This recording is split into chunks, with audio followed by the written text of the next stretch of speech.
stories. The night story is called Morning at the Flower Market. We'll spend a peaceful early morning visiting a weekly flower market, watching it come to life in the gentle dawn light.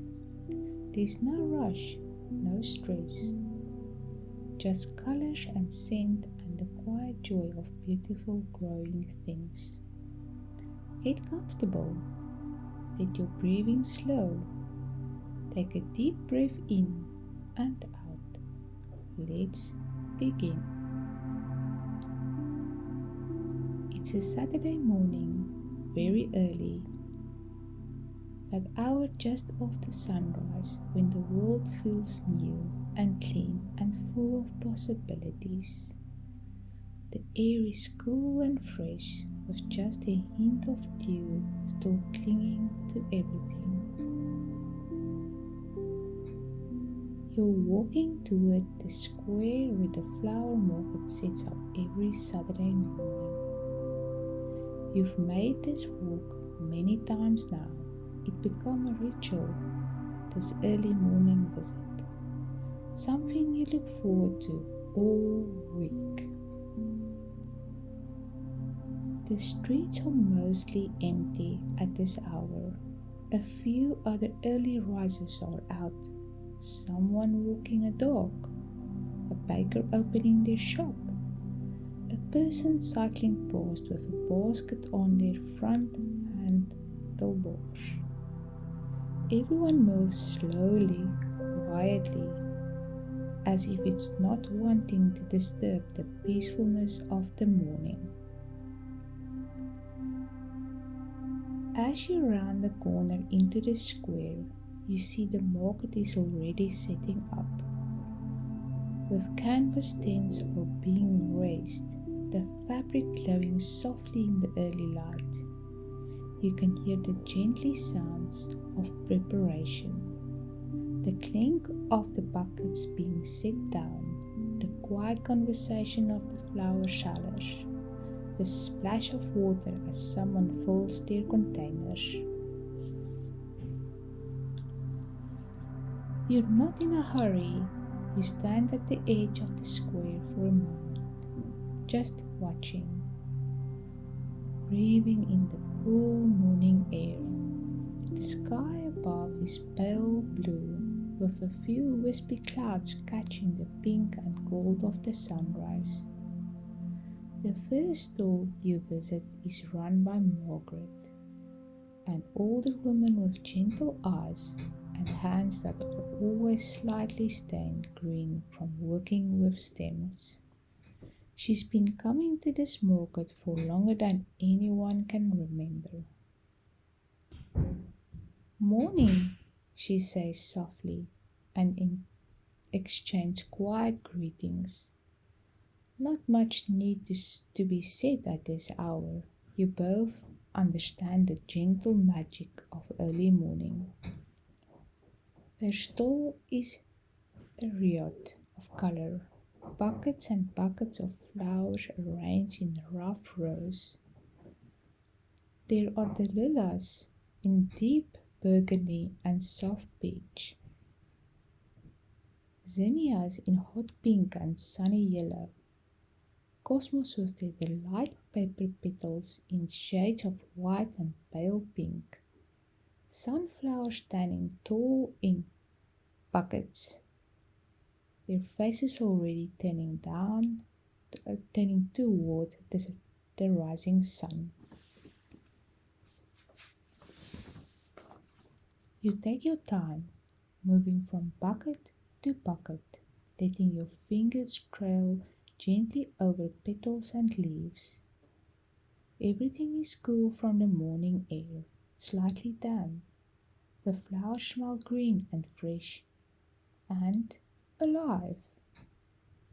Margaret is busy behind the table, trimming stems with practiced efficiency. Snip, snip, snip. A rhythmic sound that somehow soothing. She drops trimmed ends into a bucket at her feet, and the green scent of cut stems rises into the air. You choose a bunch of dahlias, the deep burgundy ones, almost the color of wine. Margaret wraps them in a brown paper with practiced hands, twisting the paper just so at the bottom. She hands them to you with a smile. Beautiful choice, she says. Those last you a good week if you keep it in water fresh. You thank her and move on to the next stall, your flowers cradled in one arm like a baby. The stall belongs to a younger couple who grow everything themselves on a small farm just outside town. They always arrive with their van packed full, and they're always laughing together as they unload. You can see them now, working side by side, arranging buckets of wildflowers and herbs. Their stall has a different feeling than Margaret's, more wild, more natural.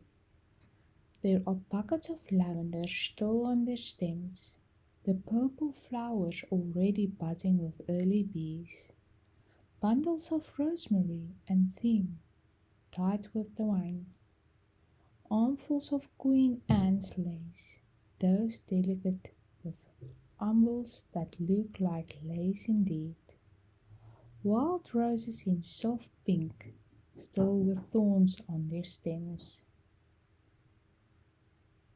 You choose a bunch of lavender. It's impossible to resist. As you hold it, the scent rises up, cleaning and calming and perfect. The young woman wrapping it tells you they harvested it just yesterday morning, and you can tell it's true. The flowers are still fresh and springy, not yet dried. You continue moving through the market, slowly stopping at each stall. There's no rush. No one here is in a hurry. This is a place of appreciation, of noticing beauty and taking time. At one stall you find herbs, great bunches of mint and basil and parsley, their leaves still wet from being washed.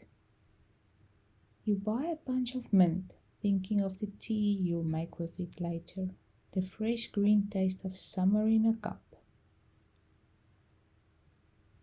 At another you find buckets of branches, pussy willow with its soft grey catkins, and curly willow with its twisted stems.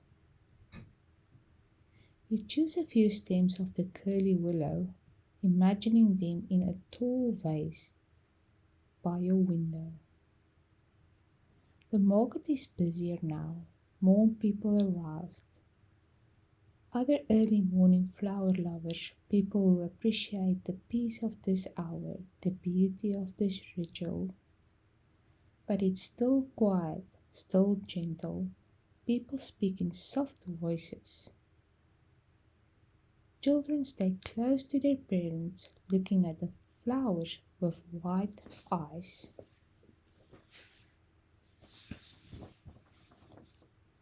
There is a small coffee cart at the edge of the market. A mobile cart with a small espresso machine and a patient barista. You join the short queue, your arms full of flowers now, breathing in the scent of lavender and mint and coffee all mixed together. When your turn comes, you order a simple coffee with warm milk. The barista makes it with a careful attention, steaming the milk to just the right temperature, pouring it into a ceramic cup, a proper cup, not a disposable one. Little things like this matter.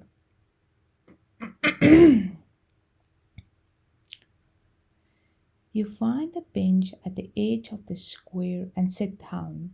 Your flowers arranged carefully beside you, your coffee warming your hands. The sun is higher now, the light brighter, but still soft and golden. You can feel its warmth on your face. You watch the market continue around you, an old man carefully choosing roses, taking his time with each one, probably buying them for his wife, the way he does every Saturday. A young mother with a baby strapped to her chest, reaching down to let the baby touch the soft petals. Two friends laughing together over buckets of wildflowers, building a banquet together, adding stems one by one and stepping back to admire their work. Everyone here is happy, not in a loud, excited way, in a quiet, contented way. The way people are happy when they're doing something they love, something that fills their soul. You sip your coffee slowly, letting the warmth spread through you. The taste is smooth and slightly sweet, and it goes perfectly with the morning air, the flower scents, the gentle sounds around you. When your cup is empty, you stand and gather the flowers again. It's time to head home now, to arrange your purchases in vases, to fill your space with these beautiful growing things. But you take your time walking back. There's no rush. You stop at a small park on the way and sit on another bench just for a few minutes more, holding your flowers and breathing in the scent. A robin is singing somewhere nearby. The morning is still cool and perfect. Eventually you make your way home. You fill several vases with fresh, cool water. You unwrap your flowers carefully, trimming each stem at an angle the way Margaret taught you once. You arrange them thoughtfully, the dahlias in the tall blue vase in the living room, the lavender in a small ceramic jug in the kitchen, the curly willow in a glass vase by the window, where its branches will catch the light. The mint you put in a glass of water on the windowsill, where it will root and grow if you keep the water fresh. When everything is arranged, you step back and look at what you created. Your home is transformed. The same space, but now filled with life and color and green growing things. The scent of lavender and mint fills the air. You make a cup of tea, peppermint from the shop, not from your fresh mint, that will wait for tomorrow. You sit by the window with your tea, looking at the flowers, feeling deeply content. Outside the morning continues. The world wakes up slowly and gently. And you are here in this perfect moment, surrounded by beauty, grateful for early mornings and flower markets, and the simple joy of bringing nature inside. Everything is well, everything is peaceful, everything is exactly as it should be. Thank you for visiting the flower market with me this morning. I hope you take some of that peace with you into your dreams. Sweet dreams. I'll see you in the next story.